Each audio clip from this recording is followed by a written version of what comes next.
I had a guy that was in here the other day that was talking about this exact movement, Okay, or this exact thing, and he was saying that he was working his abdominals okay. and his back, and so I was like, wow, you know, how do you do that, right? Because I guess you could turn over on your back to work your back, right? Because you got to have, in order to have an exercise, you got to have, unless you have some cables or something going around, you got to have gravity going against the movement, right? And so if you're face down like this and you're coming up like that, you might have a sensation in your abdominals, right? Because maybe you're stretching your abdominals when you get back For here. gravity, when you're down here, your core muscles do have to hold you in space, so there's a Right, there's but an what- isometric but- in so- gravity. So what was he really Well, I'm guessing that, for example, so let me show you here. Yeah, yeah. So if I'm here on this thing right here, right? Okay. And I'm like this, right? So what's holding me up?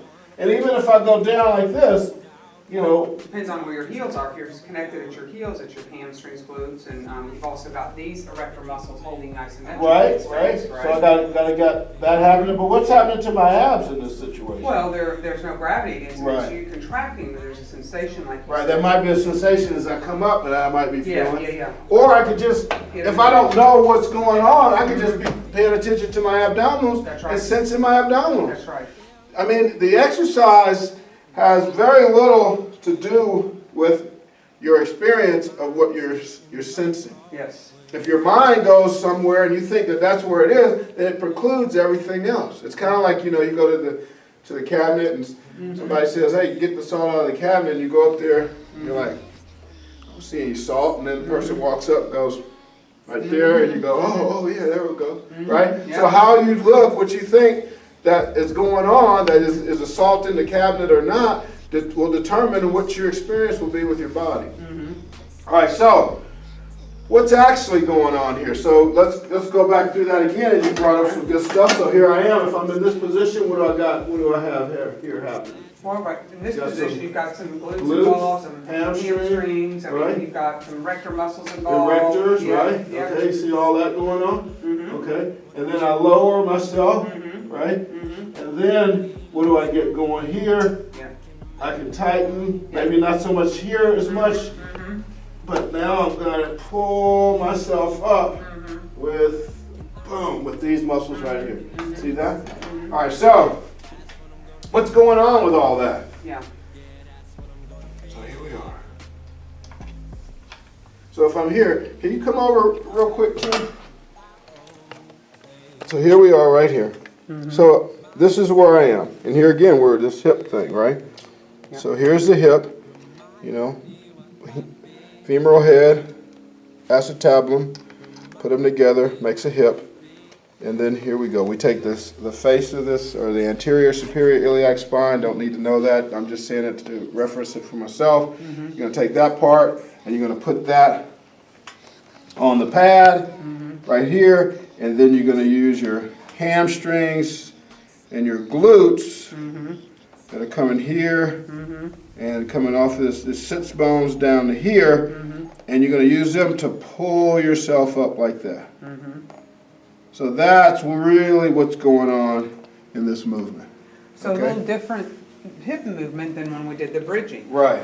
Okay, Right. so I hope everybody can see that. So we truly did have true just hip movement, not necessarily femur movement. The Right. femur is actually stable, Right. while the hip rotated around the Exactly. femur. So a little different movement, so that's important to Exactly. discern when we're choosing an exercise too. Right. Right.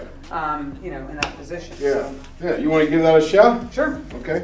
So. Do you do this I do much? quite a bit, yeah. Uh-huh. So one of the ways that I have my clients do this, first of all, if you, depending on Yeah, your machine, let's tell us about it. if John can give me that hip back, Okay. you know, you saw John do a really great job of, well, if I can get my hip together here, no pun intended, of talking about where does this actually need to be. Because if I'm too far down on the pad, then I don't have this The ability to move, ability to right. move that. So the Yeah. pad is important where you place it, number one. Right. So if you're too far out, boy, you have to consider that you don't have much here to hold you. Right. You know, you've got this hip in space a little bit more, so it puts the hip joint at more risk. Right. In some ways, because there's a lot more force there. And then you got to get a lot more going on That's in your lumbar. exactly right. That's exactly right. Which is fine if you have the strength, but you got to be Right. aware of that. Right. All right. So just so you can see that that's important in placement where the pad is. I'm gonna hand you back your hip. Sorry, I just broke your femur. All right. All right, so a couple of ways, I have a machine at my studio, just like John does here, that I can adjust this up and down.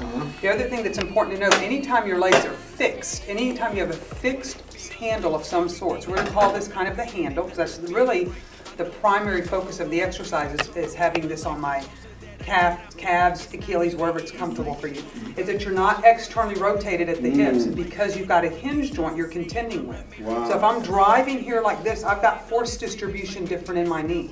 So it's important to make note that you want to make sure when you're fixed, you know the goal of the exercise and what you're trying to emphasize, okay? So once we have that set up, and the other thing that we want to talk about a little bit and throw out is, we haven't talked about this yet, but axis. There's an axis, and for those of you that don't know what an axis is that if you look at a bike, you know, you've got the axis of the bike, there's a 360 rotatory motion around that axis. But the other thing you need to know, which is crucial, especially in an exercise like this, why something's hanging out in space, is that you need to know that every degree of that rotation, the resistance profile is going to change. It is going to change. Can I just jump in and throw in a little bit of a deal, so kind of a rotational inertia thing here? Absolutely, that would be awesome. And it's kind of like, you know, you don't really think about it, but I'm going to just think about this. Sure. And cool, because you got this head on top of it also. Absolutely. But if I take this right here. Hold on, you got a head on top of it? Okay, like this, like that. Right. If I take that right here and I let this go, this end is going to get to the ground at the same time this end. So when that happens, this end is going to have to travel a lot faster to get down there than the one that's closer to the ground. So let's watch that. Ready? 1, 2, 3, go. Boom! So this is going to be picking up speed all the way down. They call that rotational inertia. You don't have to know that, but just know that it's going to be a lot more speed picking up as you flex your hip. Right? This side, this here is going to be moving a lot faster than this when you're doing that. Yep. Okay. All right, and those things are really important to know because when choosing to do this, I would call this a progressed movement. I don't like to say advanced, but a movement that requires more skill. Right. Because there's a lot to manage here while you're doing this exercise, right. okay? So let's say I'm here, I've got my feet, and a great landmark is to look down here and say, hey, are my feet, you know, or my knees, or my femur not internally or externally rotated? That's where you turn it from. It's coming from the hip, not the knee. So let me talk about that. If I'm standing and I've got my knee facing this, it's not happening at my knee because that's a hinge joint. It's actually, I'm doing internal rotation at my hip or external rotation at my hip. So it's important when you get on here that you recognize it's not about the knee, it's about what are you doing at your hip, okay? So I'm gonna get you on here. I'm gonna play as if this is the right place for me. It actually pretty much is, it's pretty close. All right, so the key here is first kind of getting in here and checking your feet, making sure you're in the right place. And this practice activating your hamstrings and your quads and your glutes as well, and your core. It's important. All right, so what I want you to think about, if John can get that stick for us again, Okay. because I want people to notice that's what I'm rotating around. So we're going to kind of use that as my joint. So you kind of can, if you would please, maybe take that stick and either place it like this, so they can actually see that I'm going to rotate around. This is my, let's say this is my hip joint, or another way maybe to do it is to consider having it actually where my hip joint may be, where the femur meets the hip, right? Yeah. Can you see that okay, Tim? Yeah, absolutely. Or just hold it just like hold that. it there. Yeah, I that's got what I you. mean. Got it. Okay, so you can take, again, it's important to know about hands. If wherever your hands are, it's going to change the exercise. Okay, so if my arms are out here, it's going to be harder if my hands are here, or maybe if they're here. This is a load variation, Placement, okay? right, load thank you. placement issue. All right, so I'm going to start here. I'm going to tighten my core. I'm going to imagine that I'm rotating around my hip joint. Now, with that, I want you to drive the back of your legs in that pad, and you need to be mindful about making sure the glutes and hamstrings are involved even down here. This is about what I have before I start losing that fiber, that contractile tension in my muscle, where it takes off and does something else. So I'm going to drive my heels into this pad. And if you can see that I'm rotating, I'm squeezing, driving my legs, making those glutes and hamstrings work. There you go. And holding where I'm not losing the tension in my glutes, because if I go any further, I start losing it. And then same thing here. Exactly. And I'm going to rotate around that hip, nice and slow. Y'all can see that. It's very important to keep your spine rigid. Because if you're moving up at the top, the focus is just the hip rotation here, and your torso is coming along for the ride. And activating and squeezing to where you almost think you're gonna lose that tension to hold Right. it. Don't let that brain get the best of you, because it's gonna wanna take off. 'Cause Right. Mine wants to, and Wants I'm to go making, fast and and I'm like, move. no, no, no, no, no, Right. especially when I get here, Right.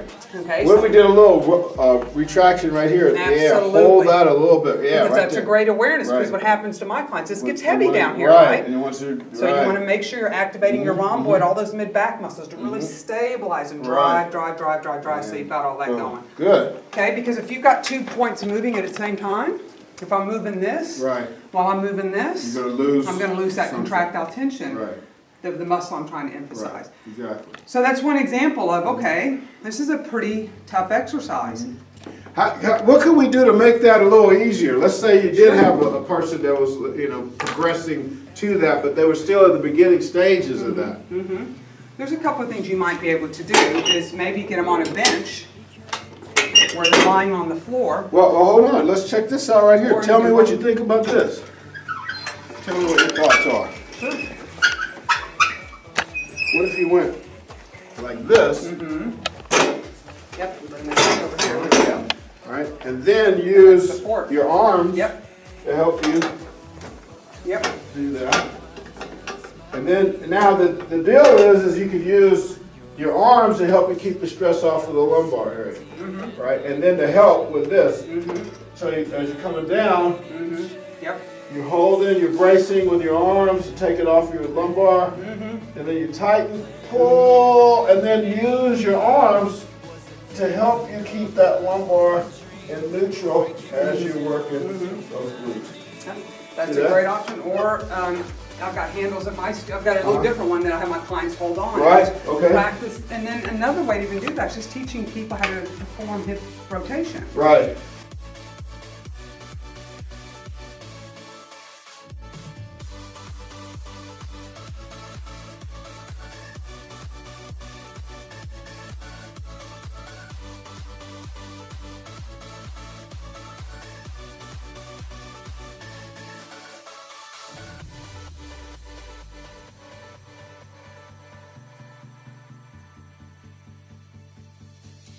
I look right at the mirror, wondering if I'll be okay.